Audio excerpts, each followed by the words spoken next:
Hello, जय हिंद दोस्तों।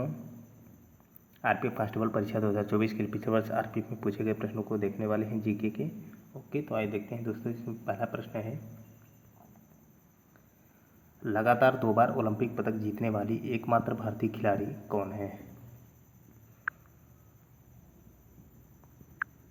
दूती Chand, PV Sindhu, Mary Kom, Mirabai Chanu. इसका आंसर क्या होगा दोस्तों? तो इसका आंसर होगा option number B, PV Sindhu. अगला प्रश्न है,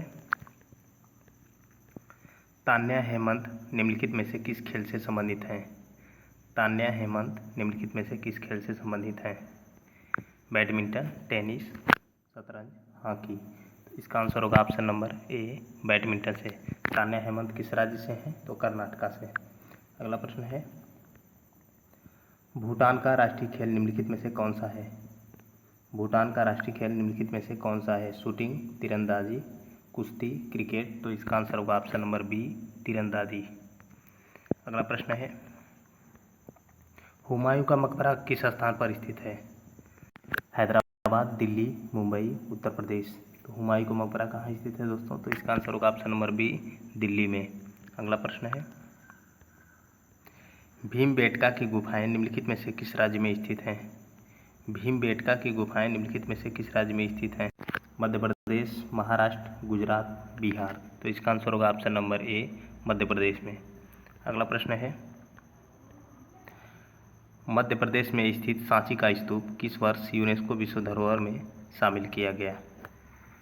1985, 1987, 1989, 1988। तो इसका आंसर होगा ऑप्शन नंबर सी, 1989 में। और सांची का स्तूप किसने बनवाया था? तो सम्राट अशोक ने बनवाया था। अगला प्रश्न है, कलमकारी चित्रकला किस राज्य से संबंधित है?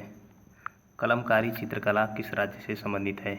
आंध्र प्रदेश, बिहार, हिमाचल प्रदेश, झारखंड। तो इसका आंसर होगा option number A, Andhra Pradesh से। अगला प्रश्न है,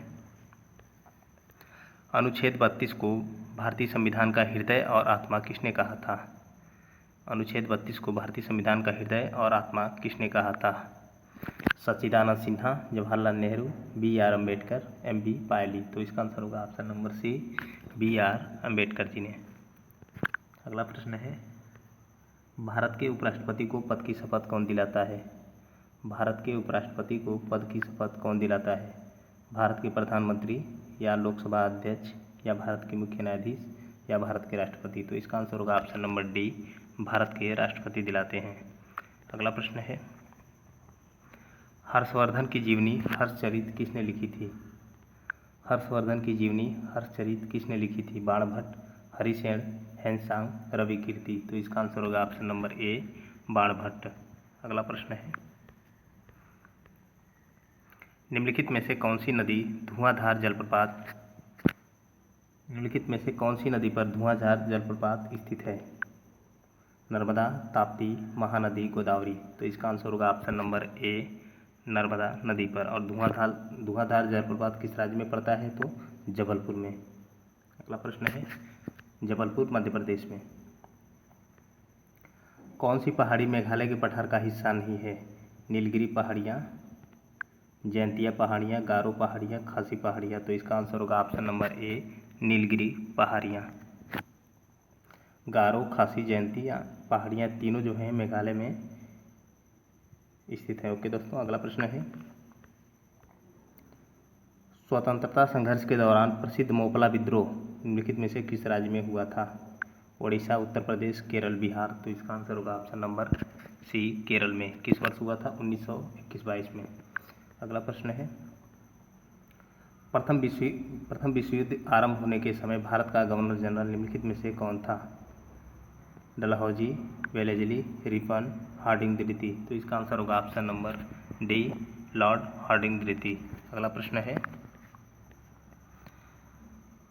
भारतीय राष्ट्रीय कांग्रेस के किस नेता ने दूसरे गोलमेज सम्मेलन में भाग लिया था? सुचेता कृपलानी, सुभाष चंद्र बोस, महात्मा गांधी, जवाहरलाल नेहरू। तो इसका आंसर होगा ऑप्शन नंबर सी, महात्मा गांधी ने। अगला प्रश्न है, कुतुब मीनार की 5वीं मंजिल का निर्माण किसने करवाया था? हुमायूं, अलाउद्दीन खिलजी, फिरोज शाह तुगलक, गयासुद्दीन तुगलक। तो इसका आंसर होगा option number C, Firoz Shah Tughlaq ने। अगला प्रश्न है, भारतीय संविधान का कौन सा अनुच्छेद अंतर्राष्ट्रीय शांति और सुरक्षा के प्रचार से संबंधित है? अनुच्छेद 51, अनुच्छेद 47, अनुच्छेद 40, अनुच्छेद 43। तो इसका आंसर होगा ऑप्शन नंबर ए, अनुच्छेद 51। अगला प्रश्न है, बांधवगढ़ टाइगर रिजर्व भारत के किस राज्य में स्थित है? बांधवगढ़ टाइगर रिजर्व भारत के किस राज्य में स्थित है? असम, मध्य प्रदेश, छत्तीसगढ़, झारखंड। तो इसका आंसर होगा option number B, Madhya Pradesh में। अगला प्रश्न है, वर्ष 2000 में पद्म विभूषण से सम्मानित केलुचरण महापात्र निम्नलिखित में से किस नृत्य के नर्तक हैं? मोहिनीअट्टम, मणिपुरी, कथक, ओडिसी। तो इसका आंसर होगा ऑप्शन नंबर डी, ओडिसी के। अगला प्रश्न है, माथुरी लोक नृत्य निम्नलिखित में से किस राज्य में किया जाता है? उत्तर प्रदेश, कर्नाटक, राजस्थान, तेलंगाना।